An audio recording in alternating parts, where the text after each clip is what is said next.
Brett,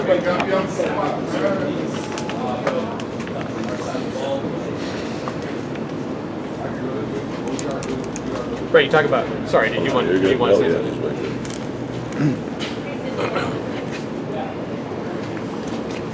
All right, practice number 4 in the books. We obviously have got a lot of good work since Monday. Really like the way 3 things. The guys are definitely practicing very hard, trying very hard to retain what we're asking them to do from the spring to where we are now.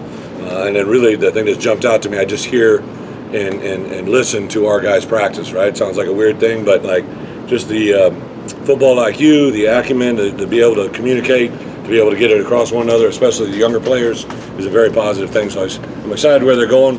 Obviously have a long way to go, but very, very pleased with the start so far. So I know you guys were in there during the course of the Indy periods there. A couple guys out.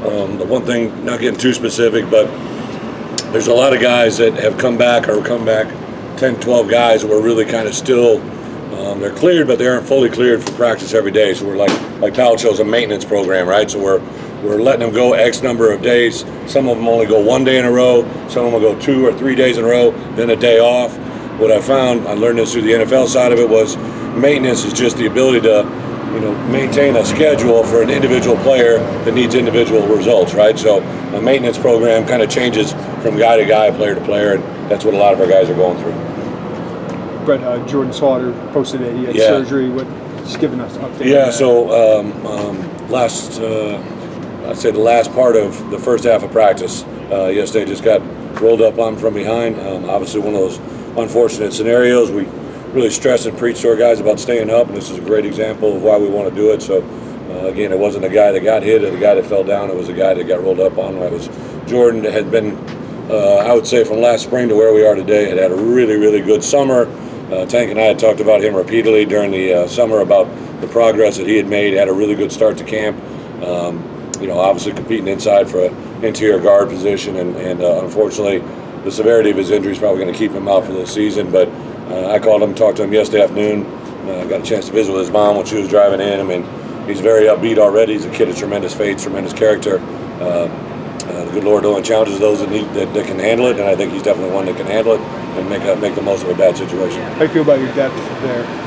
Well, I'm glad that we've done 2 things, right? We acquired a grad transfer that's been able to come in and immediately kind of have an impact in there. Also, just the development of our guys. Like Pilstrom, he's a guy that, I watched literally change his demeanor and everything during the spring, and then just during the summer is a guy that's really continued to just grow. And now he looks like a Big Ten lineman, acts like a Big Ten lineman. We just got to make him play like a Big Ten lineman. We got a chance to talk to James and Blake over the last few days, and they said you were kind of instrumental in putting the lads in the spotlight. I'm not taking. What's it like to have the 2 guys like that with that marketability and kind of personality to lean into that a little bit? First and foremost, they're tremendously talented players, right? Like I could see on film from a year ago, and over the last couple of years, very talented players. James comes from a high school that I've been very close to in my coaching career, so I had actually been informed of him by his high school coaches and a history of there. So didn't know a lot about Blake coming in, and the third, I guess, unofficial part of the lad group would be Hugh, and he's been awesome too, right? But I just went to those 2 when we went to media days, right? I was going to take 3 players, and I really wanted to take one of those guys, but you couldn't take one without the other, and I wasn't going to take 2 specials. You guys would have got pissed at me. So I just went to him and I said, hey, I'm going to reference you and talk about you because they're really 2 special kids. And in fact, they're both born on foreign territory and are born out of this country. Just so unique. So I said, hey, I came up with a couple different things, something like the foreign or the international specialist association, ISA. Everybody's got cool little initials. And I said, hey, whatever you come up with within reason, I'll back you up. So they came up with the lads. So I've tried to use it and capitalize. But the best thing is you can give them whatever catchphrase you want to give, and their production is what's going to matter. And they're really, truly special. Things that I know as a head coach, we'll really try to game plan around to take advantage of situations game-wise. They both just amaze me with their skill set, but also B, their awareness. Like a lot of times, I always just tell kickers or punters, I want you to execute what we ask you to execute at the highest level. And these guys take it to different extremes. Blake will talk about different things in the punting game. I've never heard a player talk about both at the college level and professional. So their skill level and their mental capacity is off the charts. What's the biggest thing you felt like you've been able to do through the first 4 days? I've been very pleased with the health factor. Obviously, on the other side, Jordan yesterday, we've been pretty. There's going to be a guy or two. It's a violent game, right? We got a guy today that dislocated his finger. He went off, popped it back in, got taped, and he's playing, right? So, I think there's a lot of the mentality that these guys are playing with, training with, and again, we install in a certain phase elements of the game that it's just one day they try to absorb. And it's like when we say keep stacking days, it's not the physical nature. It's what I told you on Monday, you have to remember Tuesday. What I told you on Monday and Tuesday, you have to remember on Wednesday. What I told you Monday, Tuesday, and Wednesday, they have to remember on Thursday. And that sounds like easy at times, but it's hard as a football player that's never really thought of it that way to keep doing it. And I don't want to slow them down by thinking them too much. So I just like their approach so far in that matter. Has your philosophy changed over the years in terms of hitting in practice or how you structure things, and how did the NFL shape that if it did? Well, it twofold, right? The rules are completely different than my first year, 13 years ago as a head coach, or whatever it was, 16 years, whatever it is.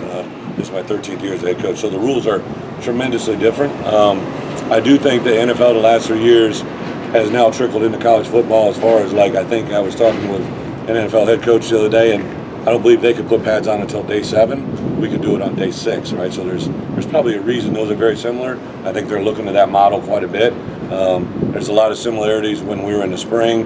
They carried into some of the stuff we did in the spring in the NFL. I've also taught these guys, right? It's not the intensity or the violence of the hit. It's being able to understand how to play the game with your shoulder pads and your helmet, your shoulder and your foot, all the little things, keeping your head out of it, keeping your eyes up. I took D. Smith, who had, I believe, 3 targetings last year, right, and put him in a different number. Hey, let's play differently as a player, and just give guys mental recourse of how they can change their demeanor of the past. Brett, we've heard about Tank summer program. I think physically you can see body transformation now. And how impressed have you been about that all-in factor with your guys? Tank can do so much, but the guys have to be committed as well. Yeah, I think they have. They began to see themselves change. So in our program, we believe in development, right? So when we first got here, I put in an 8-week, me and Tank sat down, Tank and I sat down and worked out an 8-week training regimen that allowed him to maximize their growth. Then we went into a 5-week spring ball segment, and then we came back with another 8-week, and we really wanted them to know, hey, what you didn't take advantage the first time, let's make sure we do that this time. And the transformation of a lot of those guys was very, very visible in that second 8-week segment. So one of the things I always say, the only thing better than one summer program is 2. That's why we do 2 8-week programs. I think not just the physical element of it, but the mental side of it. We took conditioning after practice today, and not one guy batted an eye. Everybody jumped into it. I really stressed them. We got to give them a 3-hour break, and we want to give them that break. So I wanted them to know, everybody in this country, right? All the other Division I, every school in the Big Ten, they got practice 4. They may not be there yet. We get to play a little bit earlier, so we get to practice early, but our practice number 4 is the same as everybody else's. The difference is, what do we do with that practice? And I think that's a big point. I want those guys to understand. Everybody has the same number of practices. Everybody has the same number of opportunities. It's about what you do with that opportunity that matters. Coach Sidney talked about having maybe added confidence because of all the physicality that you're having in practice with tackling and hitting. Have you kind of sensed that at all from the players in the last couple of days at all? I think the players are confident, right? But bottom line, we haven't won a lot of games, right? So, you want to make them understand what they're doing and how it pays off. But the math has to add up, Sidney may think it's physical, right? But I haven't seen it be a real physical camp at this point, right? We're going to play our first time in pads on Saturday. It's just awareness. He's done everything I asked him to do. He's really, been a fun kid to be around, and I've learned from him in a variety of different ways. But if it's been physical so far, they're gonna think it's at a different level next week. How do you go about building that up to the next level of physicality as pads go on and continue throughout camp? Well, I think tolerance and be smart on what you're doing. If it's maybe before we might have gone 120 play scrimmage. Right now, maybe we go an 80 play scrimmage, and we do conditioning afterwards. Because once they get it, they get it. They don't need to reinforce with it. I think you got to be smart about what you practice with. You have to teach them to practice well. Case in point, like we just saw with Jordan, right? With the more we can play on our feet, the game of football is played on our feet. I told our guys after practice number 2 in the evening, a lot of times I'll bring out things I heard or saw at practice. And when we were in the middle of a drill, there was a bunch of guys that had fallen on the ground. I heard one of our veteran players make reference to stay up. The game of football is played on our feet. not on the ground. And I've said that a bunch, and when your players start regurgitating, it means much more when it comes from them than it does from me. Coach, everybody likes to hear about true freshmen and newcomers. Are there a handful of guys that have jumped out at you, look like they could contribute this year? Yeah, you know what? I'm also a guy that doesn't like to build undue pressure, right? But I would tell you this: there's not a kid that we brought in this segment that we just brought in, the 14, I guess it's 14 guys we brought in, of the freshmen out of that class that doesn't at least show me that they got something, right? I mean, the DBs, all of them move well. They're gonna, you're gonna want some things. You'll see them get exposed. Samari Collier's got a live arm.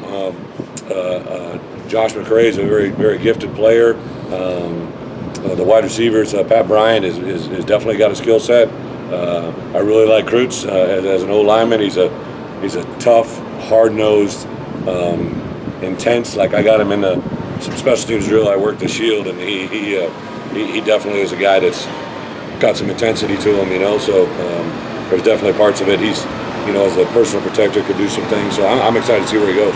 What the two transfer safeties, Prather Hudson and Eddie Smith? Yeah, Prather is, with us in the spring, has continued to grow and really, in my opinion, develop a skill set from the spring to where we are now that's much more in tune with what Ryan's asking him to do.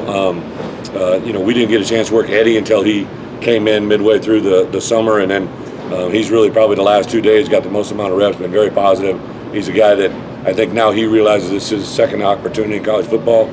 Jafar Armstrong showed up today and made a nice touchdown grab, and then did a nice job of blocking on the perimeter. And then who's the other one? Those three guys really. Oh, and then Jack Podolniak. I'd say those four guys, the four guys that we really kind of took, and then Brandon Hohenstein is a kid that we got that has been in college football now 4 years. He's definitely going to be able to help us. Peyton Vining, another young man, right, that came in. So the use of that transfer portal has been pretty important for this upcoming year. Brett, what's your personal approach to practice? Like, what do you like to do? Like, how do you like to handle practice? I usually